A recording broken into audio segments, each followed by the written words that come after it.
Attention, attention, this is History Lost in Time. And welcome to episode 76 of the History Lost in Time podcast. This podcast is available in German and English and can be found on YouTube, Spotify, Podcast.de, Blue Sky and Instagram. There's also a music-based partner project on YouTube called HLITAI Music. The topic of this episode.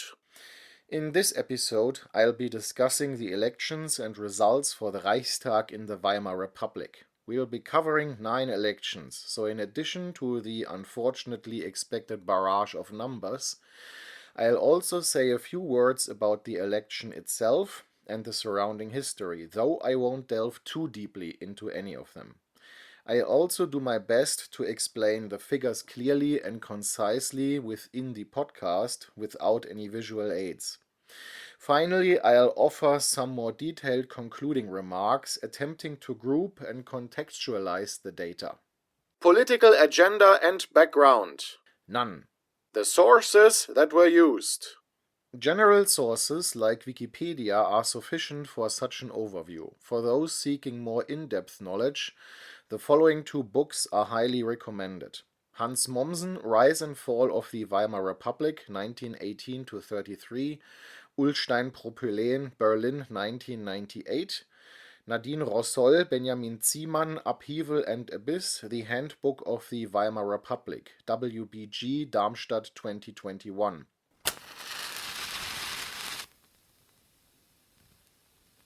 While elections to the Reichstag in the German Empire were conducted using a first-past-the-post system, the Weimar Republic used proportional representation. The election results and the number of seats were therefore directly linked, whereas in the Empire there were significant discrepancies. This simplified the calculations during the Weimar Republic and ended the preferential treatment of conservative parties at the expense of left-wing parties.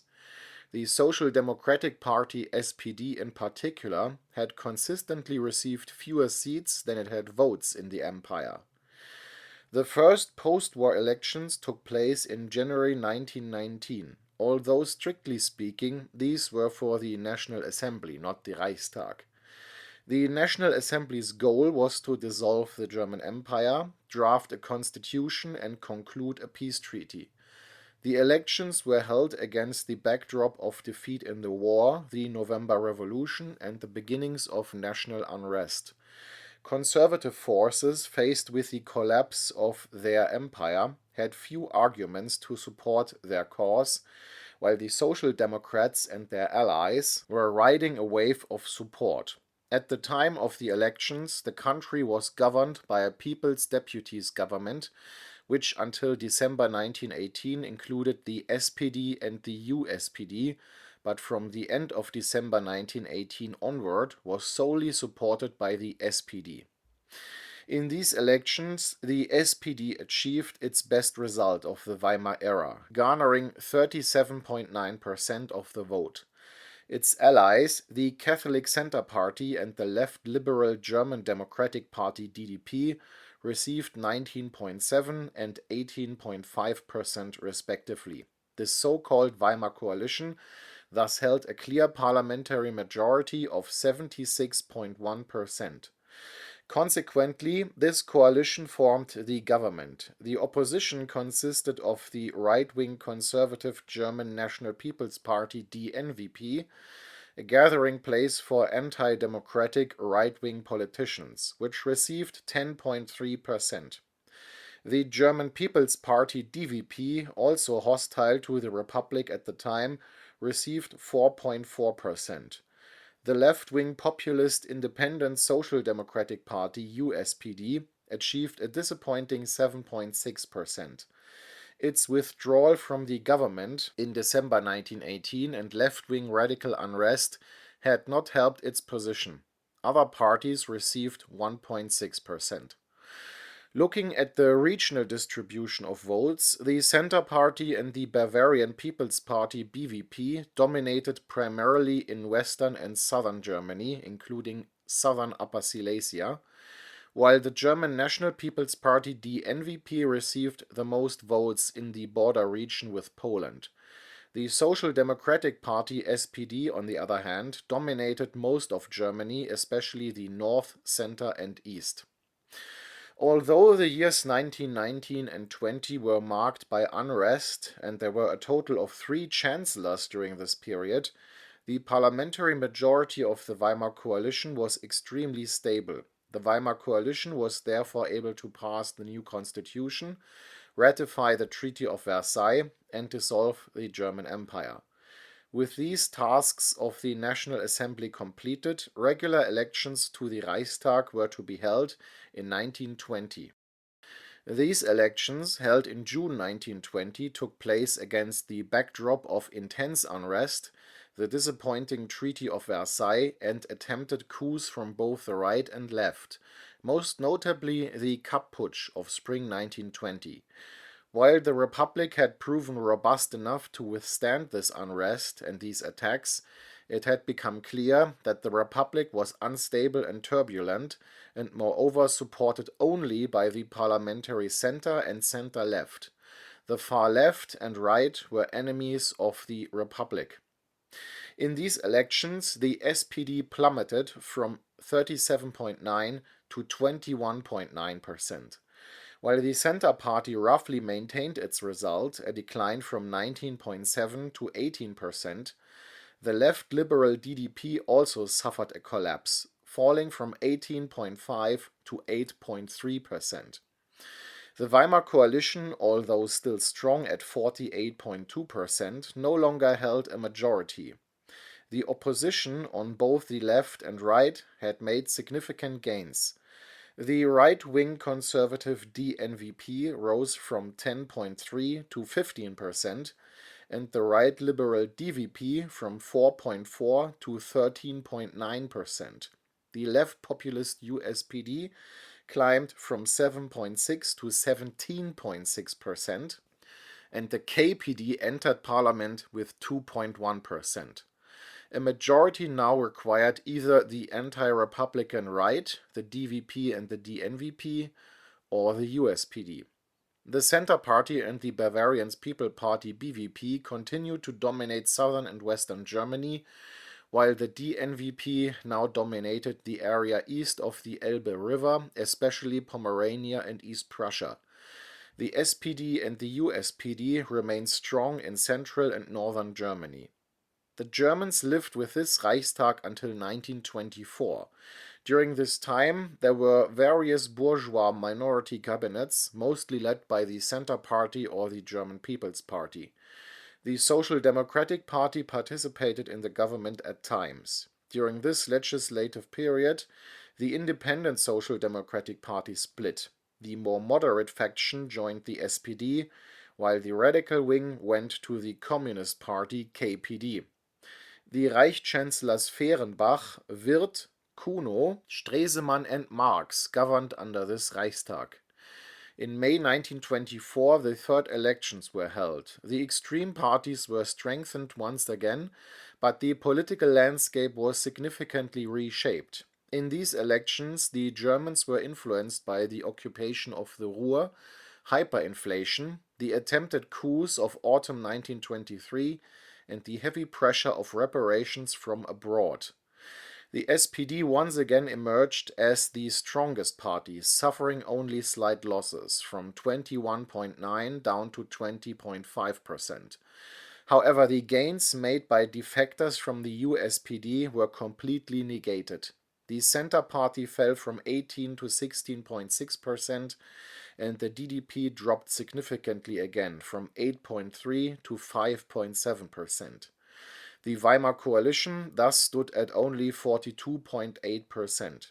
The right liberal DVP, which by then had sided with the Republic, fell from 13.9 to 9.2%, while the right-wing conservative DNVP rose from 15 to 19.5%, becoming the second strongest party. The USPD was defunct and did not field any candidates. The KPD absorbed the votes to the left of the SPD, jumping from 2.1 to 12.6%. For the first time, a National Socialist Party, the NSFP, ran and achieved 6.6%. Other parties garnered 9.3%, making it difficult to form a majority. The DNVP now dominated large parts of East and Central Germany, while the SPD maintained its position as the strongest party in parts of Central and Northern Germany. The Centre Party and the BVP retained control of southern and western Germany. The Ruhr region had emerged as a KPD stronghold.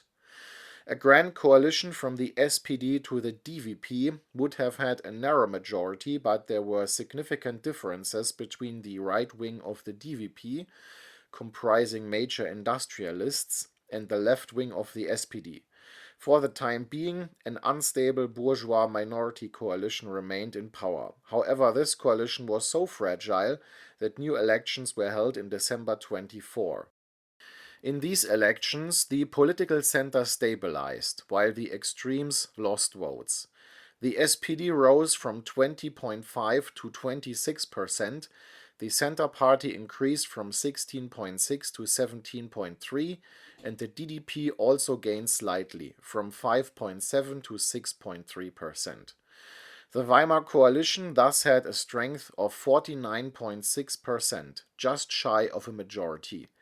The DVP increased its share from 9.2 to 10.1%, and the DNVP also gained ground from 19.5 to 20.5%.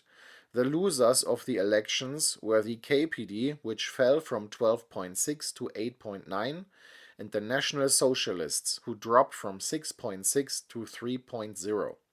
A new force in parliament was the Republic-critical right-wing Economic Party, which garnered 2.3%. Other parties totaled 5.6%. The SPD was able to recapture some territories in central Germany, but the DNVP remained the dominant force east of the Elbe. The Center Party's position in southern and western Germany remained unchallenged. This Reichstag had a right-wing majority. The DDP, DVP, DNVP and the Center Party together garnered 54.2% of the vote. From 1924 onward, right-wing governments dominated, sometimes minority governments without the DNVP, sometimes bourgeois bloc governments with the DNVP. Chancellors Marx and Luther governed with this Reichstag. The presidential election of 1925, won by Paul von Hindenburg, also fell within the period of this Reichstag. The political landscape of the Republic had thus become significantly more right-wing. The next elections took place in May 28. This was the height of the Golden Twenties and the stable phase of the Weimar Republic. It had been supported by the bourgeois bloc government, or rather the bourgeois minority governments of Chancellors Luther and Marx, and President Hindenburg. However, the bourgeois bloc government had internally fractured, and Chancellor Marx was weary and worn out. In the election campaign, in addition to the usual issues, the question of the new armored cruisers played a major role. The SPD and KPD opposed the new warships, while the center and right supported their construction.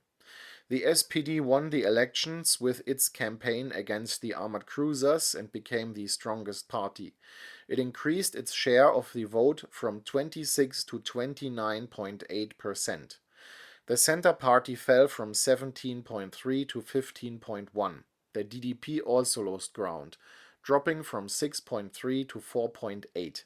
The old Weimar coalition thus garnered 49.7% of the vote, almost achieving a majority. The DNVP suffered heavy losses, falling from 20.5 to 14.3. The DVP lost ground slightly, from 10.1 to 8.7. The KPD gained slightly, from 8.9 to 10.6. The NSDAP ended up at 2.6%, somewhat weaker than in 1924. The Economic Party increased its share from 2.3 to 4.5. Other parties garnered 9.6. The SPD was the strongest party in large parts of Germany. The Center Party maintained its position in southern and western Germany, but was less dominant there than before. The DNVP, on the other hand, was only the strongest force in East Prussia and Pomerania. The KPD had its strongholds in the Ruhr region and certain areas of central Germany. The election results were a defeat for the right-wing bourgeois coalition. This was followed by an SPD-led grand coalition from the SPD to the DVP, which lasted until 1930. In 1930 it was replaced by the first Hindenburg presidential cabinet under Chancellor Heinrich Brüning. Brüning abandoned the parliamentary process and instead ruled against parliament by emergency decree. When the Reichstag repealed his emergency decrees in the summer of 1930, Brüning dissolved the Reichstag and called new elections. The hope was a revival of the bourgeois coalition, a right-wing coalition without the SPD. However, the result was a bitter disappointment for the Hindenburg-Brüning group. The SPD remained the strongest party, even though it fell from 29.8 to 24.5. But the governing parties also all suffered losses.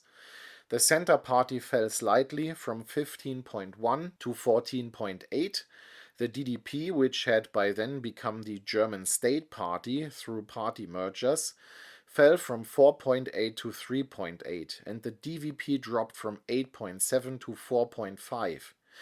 The DNVP was more than halved, plummeting from 14.3 to 7.0. As a consequence, it left the Brüning government and, under its leader Hugenberg, became an anti-government party. The Weimar coalition now only garnered 43.1%. Even with the DVP, it would no longer have had a majority. Even the right-wing Economic Party lost votes, falling from 4.5 to 3.9. Other parties, on the other hand, reached a record high of 10.1. Many splinter parties absorbed votes from the liberal center but were unable to translate these votes into political power. The real winners were the KPD, which rose from 10.6 to 13.1, and the NSDAP, the Nazi Party, which climbed from 2.6 to 18.3%, thus becoming the second strongest party. The SPD continued to dominate most of Germany's provinces, albeit with lower approval ratings than before. The Center Party BVP and the KPD maintained their strongholds. The DNVP remained the strongest party in Pomerania. The NSDAP, on the other hand, had taken the lead in East Prussia. Brüning subsequently led a bourgeois minority government tolerated by the SPD. The NSDAP, KPD and DNVP opposed the government, making the Hindenburg cabinet dependent on the SPD. Brüning managed to maintain this balance reasonably well for 2 years, but in the spring of 1932 he lost the support of President Hindenburg. Hindenburg appointed Franz von Papen as head of government, who then led a government of prominent figures, the so-called Cabinet of Barons. This cabinet, however, was supported only by the DNVP, a party polling at just 7%. In July 1932, new elections were held once again, a step that former Chancellor Brüning had repeatedly warned against. After all, there was a risk that the Nazis could ride a wave of populism to victory. The election campaign, which took place at the height of unemployment and economic crisis and against the backdrop of violent unrest, resulted in a resounding Nazi victory. The SPD lost its position as the strongest party, a position it had held since 1919, falling from 24.5 to 21.6. The Center Party slightly increased its share of the vote, rising from 14.8 to 15.7. The left liberal German State Party, the former DDP, plummeted from 3.8 to 1.0, becoming a splinter party. The Weimar coalition at 38.3% was weaker than ever before. The DVP also suffered a dramatic decline, falling from 4.5 to 1.2. The Liberal Center, which had garnered more than 20% of the vote in 1919 and 20, now stood at less than 3. The DNVP, the only party that had supported the government, also weakened, dropping from 7% to 5.9. The DNVP had thus lost 3/4 of its voters since 1924. The other parties also saw their share of the vote decline, plummeting from 10.1 to 3.1. The Communists were once again the winners, rising from 13.1 to 14.3, while the Nazis surged from 18.3 to 37.3, becoming the strongest party. Moreover, the KPD and NSDAP together garnered more than 50%, meaning that a parliamentary majority now required either the Nazis or the Communists. In these elections, the Nazi Party emerged as the strongest force in almost all of Germany's provinces. It failed to capture only the strongholds of the Centre Party and the Bavarian People's Party (BVP) in western and southern Germany. Similarly, parts of Berlin remained KPD strongholds. However, all these strongholds of the Social Democratic Party and the German National People's Party had been flattened. Franz von Papen held on for another 6 months, ultimately pinning all his hopes on further elections in November 1932. However, the situation had not improved in any way. Instead, it had become even more critical. This was reflected in the results of the November elections. The SPD lost ground slightly, falling from 21.6 to 20.4. The Centre Party also lost ground slightly, dropping from 15.7 to 15. The State Party remained stable at 1.0. The DVP gained slightly from 1.2 to 1.9. The DNVP improved its share of the vote, rising from 5.9 to 8.3, but it was still not a dominant party in parliament. The Weimar coalition held 36.4% of the vote. Other parties increased their share from 3.1 to 3.4%. The KPD emerged as the winner, gaining ground from 14.3 to 16.9. Although the Nazi Party remained the strongest party, it lost ground, falling from 37.3 to 33.1. It had failed to translate its strength in parliament into government power or concrete measures, thereby alienating and partially losing swing voters. The Nazi Party maintained its dominant position in the regional distribution of votes. In Saxony, Hamburg, and the Ruhr region, the Social Democratic Party and the Communist Party once again held sway, and the strongholds of the Centre Party and Bavarian People's Party remained intact. However, most of the German provinces had voted predominantly for the Nazi Party. Following this result, Franz von Papen lost Hindenburg's confidence. Hindenburg replaced him with General von Schleicher, who attempted to forge a parliamentary alliance spanning from the trade unions to the left wing of the Nazi Party. This failed, however, within a few weeks, as the Nazi Party could not be split. Adolf Hitler was too powerful and Gregor Strasser too weak. After barely 2 months, Schleicher's power was compromised, and under immense pressure, President Hindenburg appointed Adolf Hitler as Chancellor. The Conservatives' plan was to harness Hitler and his movement for their own purposes. However, the opposite occurred. Hitler harnessed the Conservatives and exploited them. In March 1933, he held one last election. These elections were still relatively free. However, the press was already partly under state control, and the SPD and KPD were severely hampered. The SPD fell from 20.4 to 18.3%, its worst result during the Weimar Republic, but remained the second strongest party. The Centre Party dropped from 15 to 14%. The State Party declined slightly again, falling from 1.0 to 0.9. The Weimar coalition thus had a strength of only 33.2% and had lost more than half of its voters since 1919. The DVP fell from 1.9 to 1.1% and was also now only a splinter party. The DNVP was unable to benefit from the governing coalition with the NSDAP and lost ground slightly, from 8.3 to 8.0. The KPD also lost ground, falling from 16.9 to 12.3. However, the Nazis ensured that not a single KPD member of parliament could take up their seat, thereby increasing their own majority. Other parties fell from 3.4 to 1.5. The successes of the NSDAP and KPD had absorbed the splinter parties. Within 3 years, they had fallen from 10.1 to 1.5.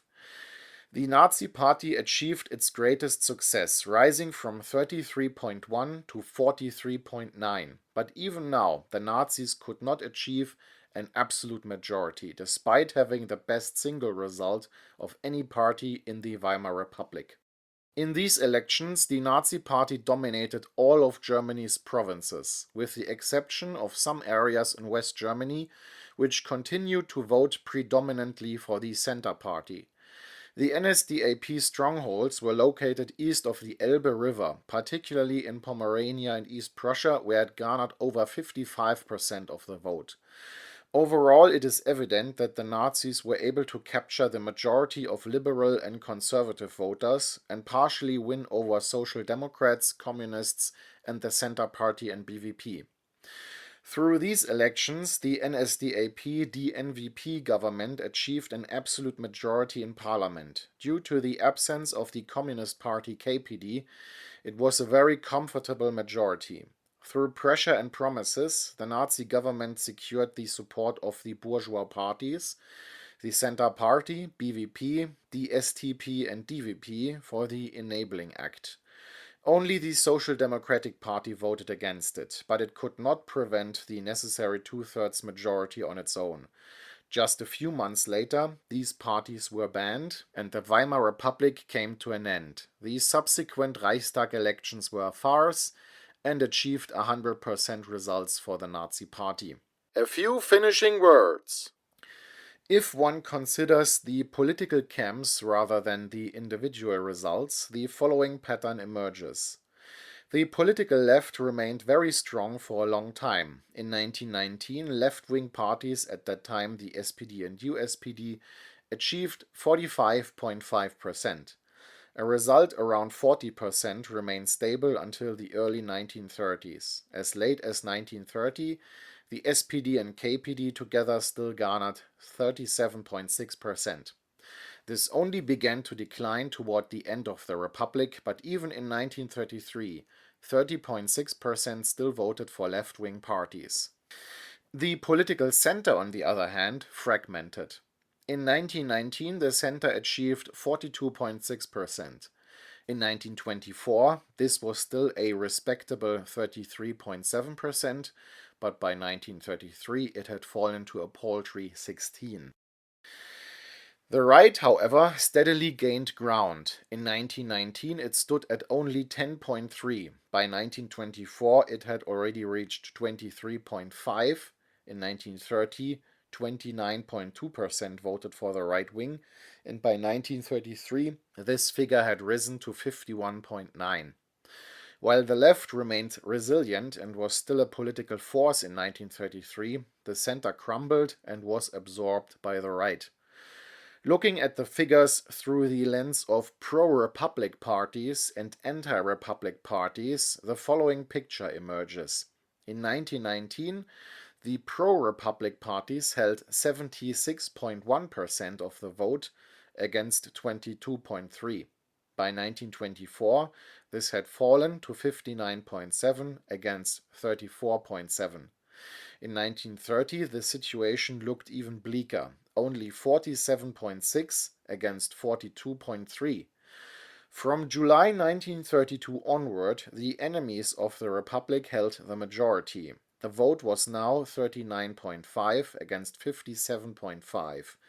By March 33, this had already flipped to 34.3% against 64.2%. Several stable developments can thus be clearly identified, which were only briefly slowed down by the elections of December 24 and May 28. The left remained strong but steadily weakened. The center fragmented considerably and ultimately became only a weak force in parliament. The right, on the other hand, grew ever stronger, even though it was spread across different parties. The parties supporting the Republic grew weaker, while the enemies of the Republic grew stronger. when the enemies of the Republic had achieved an albeit destructive majority in Parliament, the Republic did not even survive another year. Thank you. This was History Lost in Time.